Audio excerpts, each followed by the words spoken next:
Hello everyone, I'm Arali, and either welcome back to my channel, or if you're first time watcher, welcome. I wanted to talk about the live stream, guys. I'm recording this a few hours after the live stream came out, and I kind of wanted to just talk about it. I was live during the live stream, and we had a lot of discussion going on. There was a ton of people in chat, and it was really fun. I had a great time with everyone, and I really appreciate everyone coming by. But I also wanted to make a video to kind of review everything that we saw and kind of put my thoughts, collect my thoughts. I kind of took a small nap and kind of thought about some stuff and wrote some stuff down. So I kind of wanted to go over it and all the different things that we had in the trailer and just kind of talk about it and see what you guys think. And for people that don't necessarily want to watch the 2.5-hour stream that I had, so kind of to summarize it, and that way you guys can see what I thought in just this shorter video. I don't know how long it's going to be, but yeah, anyways. So the first thing that I wanted to talk about was the siege turtle. A new mount was announced, which is the sea turtle. It's a 2-player mount, which is something that I think we've been asking for and that we've been needing for the game. So that's really great to see. Now, it is a combat mount, as they even say on the new website, so I'm not sure what that means. It gets cannons, and they did touch on both players that are on it can use the cannons or can interact or do something or whatever, but they never explicitly said what it is. They never talked about the skills. They never talked about what's going on with it. So we just know it's combat, and someone in chat actually asked is it gonna be able to do combat underwater? And I wasn't sure because I didn't even think about that at first. So I don't know. I feel like if it's combat, we might be able to use it underwater with combat as well, and it might have a different animation or something. Not sure. It would be really interesting to see that. I love the siege turtles. I think that they were a huge thing in Guild Wars 1. The Luxons living on them, they were nomadic people, so they used the turtles to kind of move around and stuff, and just seeing them come back in a major way like this is really cool. It's a great callback. It's a great addition to the game, so I'm super happy about that. Next up, we had fishing and the Skiffs. So now with the Skiffs, I'm not quite sure if this is another mount. It kind of looked like one character can control the boat and other people can be on it or something. I don't know if it's an automated thing, because they never really explicitly said, but apparently you can go fishing anywhere, and they kind of made it sound like you can use your skiffs anywhere. So I don't know if this is going to be a thing. I don't know how that functions. I am not huge on the fishing, but I know people have been asking for it and people have been requesting it. So I'm happy for those people, and I'm happy to hear that we can do it all over Tyria. And there's 200, Ruby said 200 different fish that you can catch in Tyria, which is great. And I'm sure they're going to add more as there's more releases coming out and stuff like that. So that was great. I really like the skiffs personally, because it would be awesome to have this multi-person quote-unquote mount or boat or whatever that you could take anywhere and just kind of have used to just hang out or whatever, because they were talking about how one person could be fishing, another person could be dancing, blah blah whatever. So that's great to see. I'm really happy with that. Next up, a point that I think a lot of people are disappointed about, which were the legendary weapons. So we were told we were gonna get legendary weapons, but we didn't know what the extent was as to how many or what was going on with it. And it turns out it's going to be a set all based on Elder Dragon Oreen, and it's kind of a cop-out, and it was called out right in chat. People were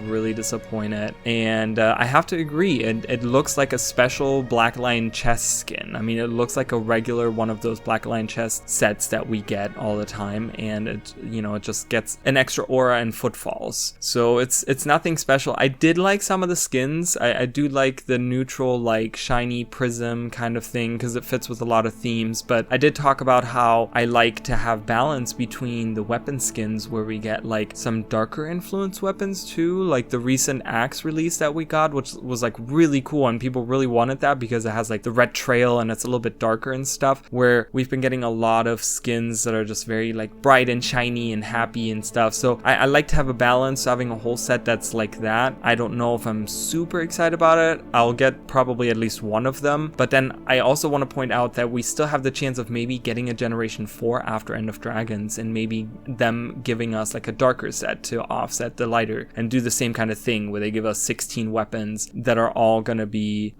dark themed or something. I don't know, that's my hope, who knows, but it was somewhat of a disappointment with the legendary weapons. I know a lot of people look forward to those whenever they release and stuff, so, but you know, for me it's whatever. I only have a few legendary weapons and stuff, and I like to use different kinds of weapon skins and stuff, and not necessarily all shiny all the time, so I'll get a couple of them, and I'll kind of move on, and I don't consider it like a win there for the stream or whatever. So next up we have a new guild hall called Isle of Reflection, which is really great. Looks really good. It was the old arena, the PvP arena for the Shinji PvP arena from Guild Wars Factions, and that's where we defeated Raiko, the leader of the Ministry of Purity in Winds of Change, which I just recently played through on stream. Really cool callback. Looks really pretty. I think it's going to be a great addition. It balances the other ones very well, I think, and of course is a stark contrast to the sandy one that we got with Path of Fire and stuff, so I think it's great. I'm happy with that guild hall. Then next up we have kind of like the PvE side of things, strikes specifically. So new strikes were announced with challenge modes, and I think a lot of people are somewhat disappointed because some people were hoping for raids or dungeons or fractals, and we didn't get any of that. I don't know how I feel about those. If they make the strikes really good, I might be happy with that. If the challenge modes are really great, that would be even better. And of course the rewards, if there's something that we can really work towards, that might be something that I'm interested in. I'm trying to get back into strikes because all you guys in the comments have been telling me that strikes aren't as bad and people still run them all the time, so I believe you guys, and I will try my best to do some strikes and get back into it. And I think now in the 6 months that we have until End of Dragons, I think it's a good time to get back into those. But then I wanted to do a little correction on my stream. I thought that because they said strikes and encounters, and I thought encounters was like its own thing. It was like an instant thing or something, and it's not. What they meant with encounters was how you encounter enemies, where you have normal enemies, then veterans, then elites, and then champions, and then legendary enemies.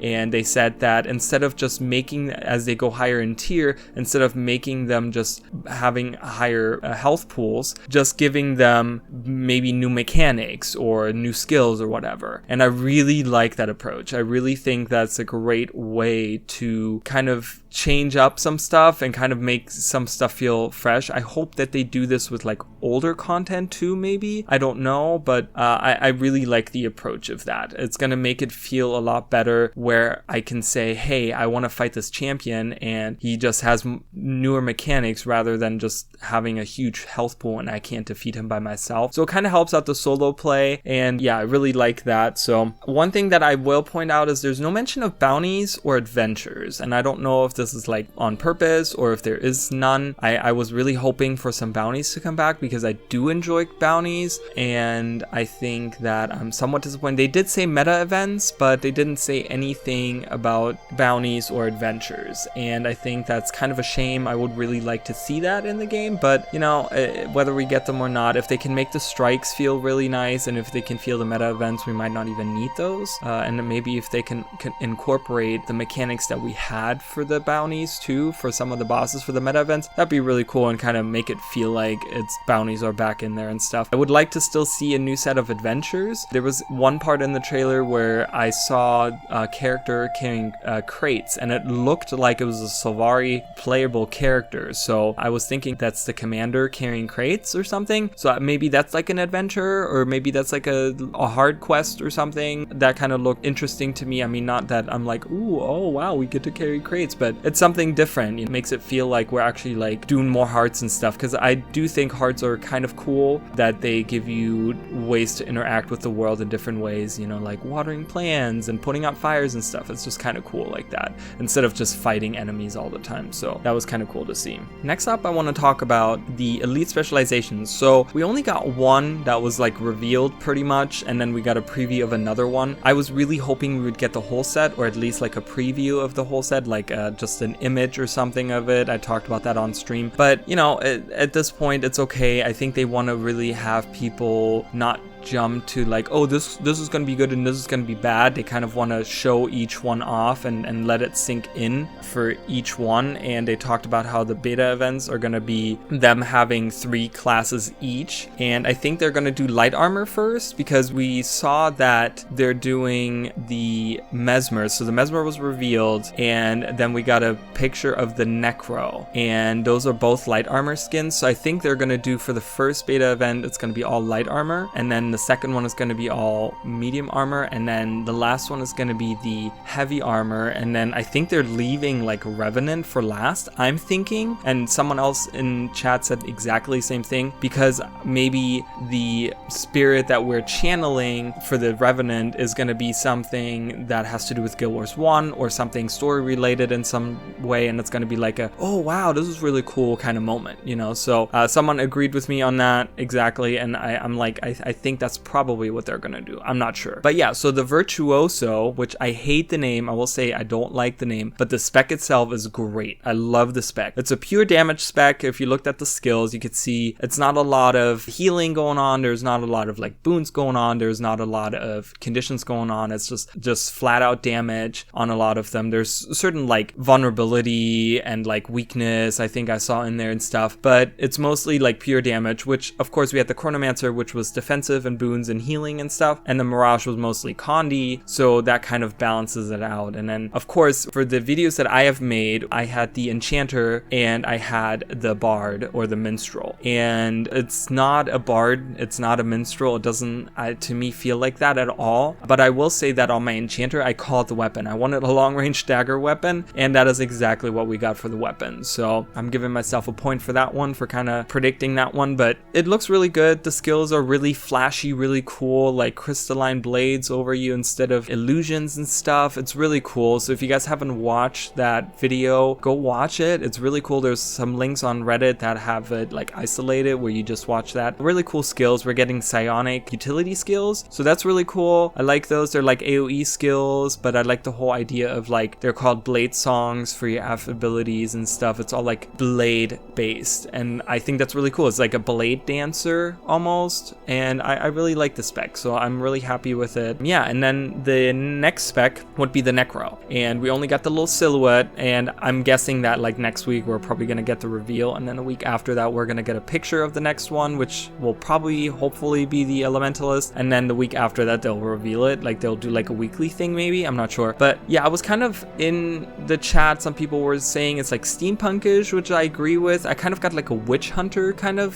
vibe from it, maybe like a piratey vibe because of the like fedora and stuff. But then someone pointed out the vials on the belt, and so it could be like an alchemist too. And then there's like poison coming out of the gun, so it's like a pistol that was confirmed, like a manhand pistol, I guess is confirmed at this point. But yeah, so I don't know how I feel about that personally. I'm not super huge, and I know there was people that said there was a leak about it's confirmed that it's sword, and I talked about that in the stream too, because people have been warning me, oh, don't look at the leaks, they've leaked that it's going to be Necro sword and it's almost confirmed, and then we didn't get that. So I didn't look at the leaks. I don't know what the leaks were about, but yeah, I guess the leaks were wrong, because I had predicted a sword, was my first prediction, and the second one was hammer. I was like way off, but yeah, we'll have to see. I'm guessing next week they're going to reveal it, or at some point they'll reveal it, not sure. But yeah, it looks okay. I think some people were happy with it and some people are not super happy with it, but we'll have to look at the skills and stuff, guys. It's not quite there yet. So, and then I kind of want to get into like the story and the trailer and like the characters and what's kind of going on. So they talked about something called Dragon Jade, and it's really interesting because I want to go back to the teaser trailer where we saw the Jade Sea was still solid, which is kind of retconning what happened in Guild Wars 1, because in Guild Wars 1, when we defeat Shiratagachi, they say that because he was defeated, there's whispers about how there's puddles back in the Jade Sea, which was indicating that the Jade Sea was turning back to water. But it doesn't seem to be the case, because the teaser trailer showed solid jade still, and then on top of that we saw that I guess they're using this quote-unquote Dragon Jade, which they have now named Dragon Jade. It seems to have some kind of connection with the Deep Sea Dragon, which I will point out, and I'm gonna give myself a little props here. I don't know if this is like confirmed or not, but it seemed to have something to do with the Deep Sea Dragon. And my theory that I had a theory video about how I think the Deep Sea Dragon dragon has the power to like solidify stuff or like create jade, because the interesting thing is that the Echowild Forest seems to be a regular forest again. We still have the cathedrals that are made out of stone, but the actual like wood seems to have turned back from stone into actual wood, and the Jade Sea at the same time is still jade. So I think that the deep sea dragon still like has some kind of the power of solidifying or something if they're calling this dragon jade. Why would they call it dragon jade? I feel like it had to do something with the deep sea dragon. Now, while we're talking about the deep sea dragon, there was a couple of pictures of the deep sea dragon that was revealed and no one talked about it, and I'm like in shock that I didn't see like Reddit explode about it. I mean, I'm sure it's gonna happen at some point, but yeah, there was at the very end of the stream that kind of showed a dragon flying up onto the Harvest Temple, and it does not look like Kunavang. It looks way bigger than Kunavang, but it looks like the parent of Kunavang, maybe how Glint was the child of Kralkatorg. It looks like Kunavang came from this other dragon because they look very similar, but it looks much bigger than Kunavang, and it's flying around the Harvest Temple, and there's like dragon magic going on, and it's like jade colored. And yeah, so that was a preview, and then there's also a preview of it being underwater. There's another wallpaper, and I'll have those in the video for you guys to look at. But yeah, so there's a preview of those. We saw it, but we didn't get a name reveal, which was kind of upsetting, but you know, it's whatever. At this point, we'll have to wait and see how the story unfolds and stuff. There's still plenty of time for them to reveal this stuff and give us maybe a video or maybe another trailer or something, not sure. But I was super excited to see that with the dragon. And while we're talking about dragons, Oreen is playing a huge part, okay? And I have one fear of this whole thing. I love Oreen, but people have always complained that Traherne took the spotlight of the story. Cormyr did it in Guild Wars 1. You know, it's always someone taking the spotlight from us. And I really don't want that to happen with Oreen. So they're kind of putting her in the spotlight, and they're saying like, ooh, Oreen, like they start the trailer with her. There's like a conversation going on with a mysterious character, which I'll get into in a second. But I just think that they kind of need to be careful on what's going on with Oreen. I don't want her to just take away from us again and have the same position. I will say I like Traherne and Cormyr as characters, but I don't want them to do the same thing and make the community mad that, hey, we didn't get a spotlight, it was all on Oreen or whatever. So, but it's kind of cool to see Oreen in action. They kind of showed her in like other maps. She was like on Dragonfall, and she was on the Highlands map in Path of Fire. And it was kind of cool to see her like out and about flying and stuff. It was kind of cool. But then yeah, so in the trailer, right in the beginning, Oreen talks about there's like a familiarity there, and that she doesn't know, like it feels familiar, but she doesn't know who it is. And this other person says, oh, you'll soon find out, little one, or whatever. And they're communicating through the mists or whatever. And I have a big feeling that that's Mother, guys. I really do think that. And I think the dragons were created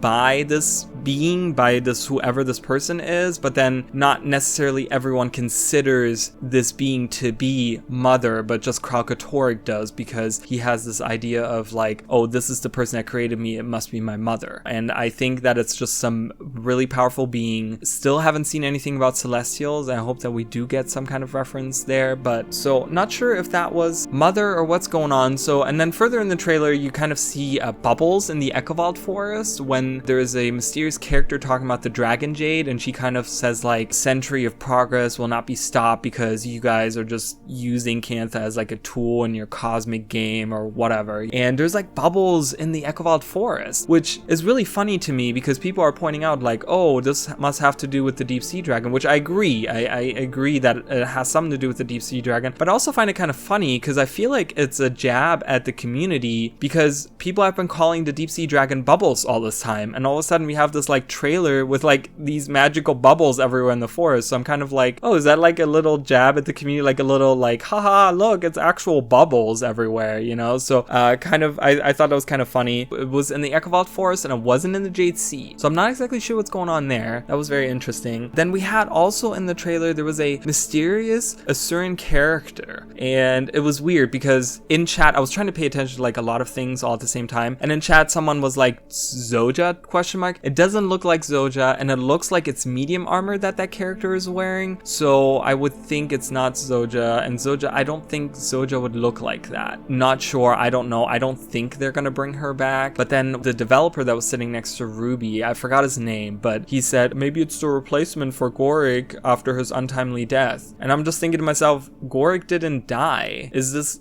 I wasn't sure if he was like making a joke or if he meant Blish or like what he was referencing with that. It was just kind of strange because the Asuran character was standing next to an Aether Blade and they were on an airship. I think this is some kind of like Aether Blade character that we're gonna interact with beside my Trin. And we did see the voice actor from my Trin was there, so maybe my Trin will play a role because the Aether Blades are there. And so I think this might be just some kind of Aether Blade character that we're interacting with. And then of course we had that mysterious character with the Dragon Jade. Apparently she created the Dragon Jade to like further Cantha and kind of get out of the grip of the dragons and stuff. So I'm not sure what that is about. It looks really interesting. She seems to be like a major character for the story. And there was so many names that were thrown around. Like there was one of the voice actors said like Calidris or something. And I was like, is that a dragon name? That sounds like a dragon name, you know? It kind of feels like that. So, and it sounds familiar too. I'm like, has there been a Calidris before or something? I don't know. But yeah, so overall, the trailer didn't reveal too much about the story, but it just kind of hinted at a lot of stuff. So I hope that throughout the next couple of weeks, we'll get like different answers to some of the stuff. But yeah, that's pretty much all I had. These were like my thoughts. If you guys want to go back and watch the whole thing, I started before the pre-show for like 5 minutes, and then we did all of the pre-show and we did a couple of polls during the whole stream and stuff. So it was very interesting. There was a lot of people, so I appreciate everyone that came by and watched with me. I know some people were like not able to watch because they were at work and Twitch is blocked at their work or whatever, and they were like, thank you so much for streaming. So that was really cool that they came by and stuff,